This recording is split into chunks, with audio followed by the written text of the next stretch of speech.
Mesa de análisis.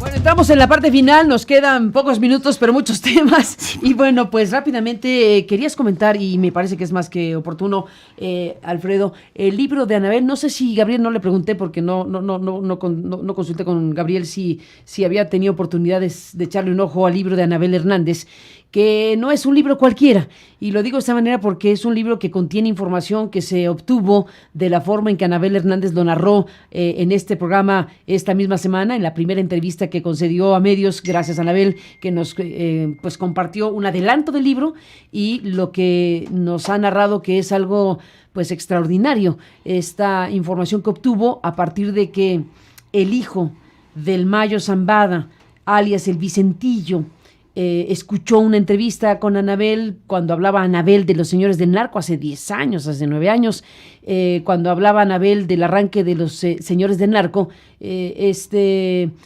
personaje, parte fundamental del cártel de Sinaloa, hijo del capo de capos, el verdadero jefe del cártel de Sinaloa, que es el Mayo Zambada. Bueno, oyó la entrevista y le pidió a su abogado Fernando Gagiola que contactara a la periodista porque quería que contara su historia y que le dieran información para que contara su historia, cualquier cosa que esto signifique. En el camino sucede que el abogado pues está condenado a morir, no por razones del cártel, sino por razones médicas, y entonces el abogado decide entregarle a la periodista cosas que no necesariamente el cártel y el propio Vicentillo le hubiera querido entregar a la periodista. Y la periodista publica hoy, después de varios años y una vez que el abogado murió, acordado con él esta condición básica de publicar hasta que el abogado muriera, y publica este libro donde están varias cosas importantes. Está el diario secreto del Vicentillo, del hijo del Mayo Zambada. Están elementos de información importantes que muestran el funcionamiento del cártel de Sinaloa, que es un gran organismo internacional que tiene sede en México como la gran bodega y el circuito de intermediación que distribuye droga en buena parte del mundo. De ese tamaño es el asunto, Alfredo. Me parece que la evidencia que nos presenta Anabel en el... Mira, yo debo empezar por lo primero. Yo he podido leer la introducción, que es la que está pública, y he podido leer el avance que se ha presentado en el portal relacionado con, con la droga y con el pago al gobierno, es decir, el sistema de pagos. Creo que el capítulo se llama Trabajamos para el gobierno, un poco narrando esta relación tan profunda que hay entre los cárteles de la droga en el país y el Estado mexicano. Los gobiernos de distintos signos, ya se trata de gobernadores, presidentes municipales, presidente de la República, etcétera, vinculados a esta parte. Pero como tú bien narras, y además hubo una larga entrevista aquí en dos entregas que tuviste en el programa, me parece que se trata de una evidencia a la que nunca habíamos tenido acceso, digamos, en el país. El hecho de que uno de los muchachos, de un joven, como es el hijo del Mayo Zambada, ¿no? que nace efectivamente nace siendo el hijo de uno de los capos más importantes del país, ¿no? Que nunca ha sido aprendido. El más importante. El más importante, que es otra de la parte que nos presenta Anabel, es decir, diciendo, el Chapo no era el jefe es el Mayo. ¿Ha sido y sigue siendo? Ha sido y sigue siendo. Lo cierto es que el Mayo jamás ha sido detenido. La narración desde la propia voz de un abogado y desde la propia voz del narcotraficante o de quien fue formado como narcotraficante, nos ofrecen una perspectiva que podíamos haber imaginado, que podía parecer parte de una novela, que podía ser parte de un cuento, pero visto ya en su propia voz, es de una extraordinaria crudeza. Lo es el hecho de que nos cuenten, por ejemplo, Carmen, la relación con los militares, ¿no?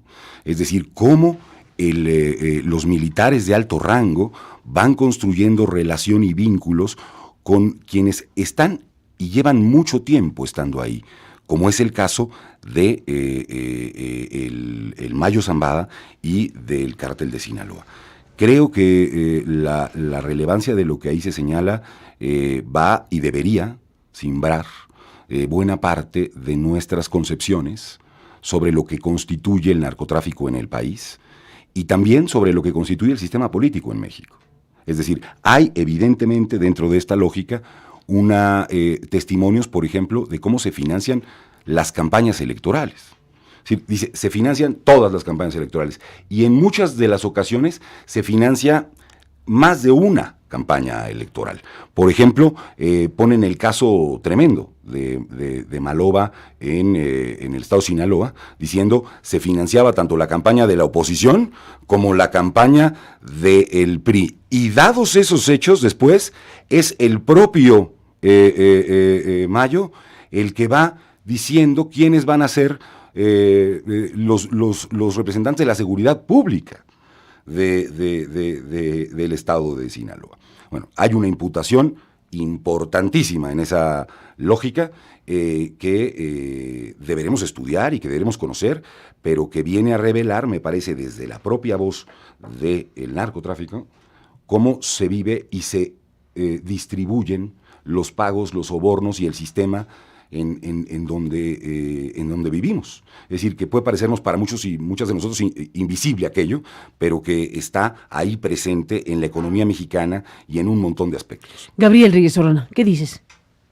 Pues mira, Anabel y yo hemos platicado hace algunos años sobre algunos temas que hoy en día se materializan y se concretan con un ejemplo o una versión muy concreta de cómo pasan las cosas en México hoy.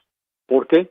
Porque lamentablemente la economía formal e informal, que lo hemos manejado aquí muchas veces, como del mismo tamaño quizá, están ya tan entramadas que tienen un impacto directo en la economía nacional. ¿Por qué? Porque sin duda alguna el tipo de cambio que hoy en día tenemos mucho tiene que ver con la forma en la que opera el narco mexicano. Y sobre todo el tamaño y dimensión que tiene esta gran corporación que es el narcotráfico mexicano. Por una razón muy sencilla, Carmen. Se habla mucho de que de México han salido miles de millones de dólares en los últimos meses, pero que han entrado tantos o más por la vía informal. Y aquí hay un tema muy importante y muy relevante. Hemos visto un tipo de cambio estable, es más, en algunas ocasiones hasta apreciándose, pero también hemos visto con mucha preocupación cómo están creciendo los establecimientos cambiarios y las sociedades de ahorro y préstamo y muchos mecanismos informales y no regulados que están permitiendo que el dinero en efectivo que viene, entre otras, como remesas, se está formalizando o está entrando al sistema bancario mexicano. Sin embargo, también por el otro lado nos da la información Santiago Nieto que ya ha congelado un número muy importante de cuentas. Sin embargo, el número importante de cuentas del único que nos da información o nota es del tamaño de posesiones de activos financieros que tiene el narco en México. ¿Esto qué quiere decir? Quiere decir que hoy en día los narcotraficantes ya no solamente acuden al uso de la violencia o al uso de la fuerza armada, sino que hoy en día en México el narco mexicano es un factor en la economía, es un factor determinante de las variables económicas.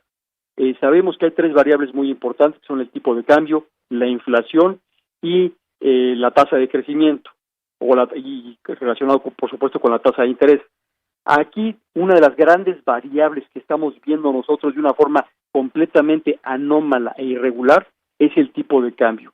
Y aquí hemos visto que las autoridades bancarias particularmente tienen muy poca información de cómo estas remesas que han venido creciendo y que pues hasta ahora el presidente sigue llamando héroes vivientes, están creciendo de una forma que no es preocupante, es ya alarmante la cantidad de dinero que está llegando en físico a través de establecimientos cambiarios y de una gran cantidad de entidades informales que hoy en día han proliferado particularmente en Jalisco y en Sinaloa, que tarde o temprano a través de casas de cambio van llegando hacia el sistema bancario y hoy en día permiten una tenencia importantísima que puede mover un mercado como el cambiario en nuestro país.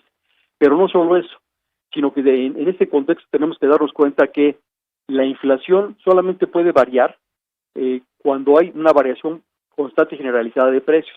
para que haya esta variación constante y generalizada de precios, se precisa que haya poder adquisitivo, es decir, que haya flujo de dinero. Hoy en día se dice que la inflación está controlada, sin embargo, no se toma en cuenta que ha habido una contracción brutal en la inversión pública, que ha habido una contracción muy significativa en la inversión privada y que esto hace que no haya una demanda. Al no haber demanda, los precios, por supuesto, no van a variar de manera significativa y lo único que va a estar sucediendo es que los empresarios y los comerciantes van a estar sacando sus inventarios. ¿A qué me quiero referir? A que la estabilidad en el tipo de cambio y la estabilidad en la inflación no tiene que ver con decisiones o políticas públicas y que tiene lamentable y preocupantemente mucho que ver con la forma en la que el narco ha comenzado a formalizar su penetración al sistema financiero mexicano.